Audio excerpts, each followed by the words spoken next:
মেসির মতো একটি স্ট্রাইকারের অভাবে আজকে হাইতির মতো একটি দল গোল বঞ্চিত হয়েছে। একটু বেদনাদায়ক না?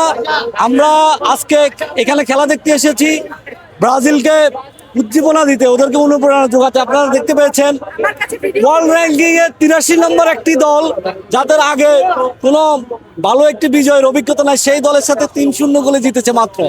এছাড়াও আপনি যদি পুরা ম্যাচটা বিশ্লেষণ করেন, দেখতে পাবেন পুরা মাঠ হাইতি দাপিয়ে বেরিয়েছে। বিশেষ করে সেকেন্ড হাফে ব্রাজিল পাত্তাই পায়নি, শুধু একটি ফিনিশারের অভাবে, মেসির মতো একটি স্ট্রাইকারের অভাবে আজকে হাইতির মতো একটি দল গোল বঞ্চিত হয়েছে। আর্জেন্টিনা আলজেরিয়া মোটেও দুর্বল দল না, এরা ওয়ার্ল্ড র্যাঙ্কিং এ হাইতির চেয়ে অনেক অনেক এগিয়ে। আপনি মেসির কথা বললেন কিন্তু যখন মেসি চলে যাবে তখন আসলে কার তিনটা গোলই তো মেসি করেছে।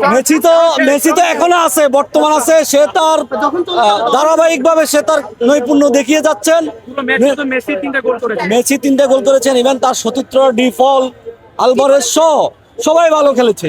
এবং আমরা বিশ্বাস করি এই যে মেসি বাদেও আর্জেন্টিনা যে তারুণ্য নির্ভর একটি দল আছে, এদের দিয়ে আমরা আগামী 2 বিশ্বকাপ জিতবো। এই বিশ্বকাপ তো জিতবোই, আগামী 2 বিশ্বকাপ জিতবো ইনশাআল্লাহ। আপু আপনি বলছিলেন যে আপনার কাছে ভাইয়ের ভিডিও আছে একটা, কি ভিডিও একটু বলবেন? ভিডিওটা হচ্ছে ব্রাজিল যখন আজকে স্কোর করেছে, উনি ব্রাজিল সমর্থকরা যখন উল্লাস করছিল, সেই উল্লাসকে থামানোর জন্য হাত দিয়ে বারবার ইশারা করেছে। সেটি আমি ফেসবুকে আপলোড করবো, আপনারা সবাই দেখবেন। ব্রাজিল সমর্থকরা যে কি পরিমাণ কট্টর এবং উগ্র সেটা আজকে আমি প্রমাণ করব।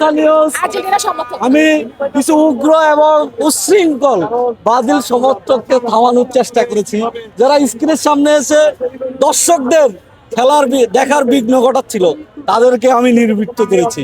এই যে আমার পাশে আমার ছোট বোন, সেই একটি ব্রাজিলের সমর্থকে একটি মিথ্যা ছড়িয়েছে, আমি তীব্র নিন্দা এবং প্রতিবাদ জ্ঞাপন করছি।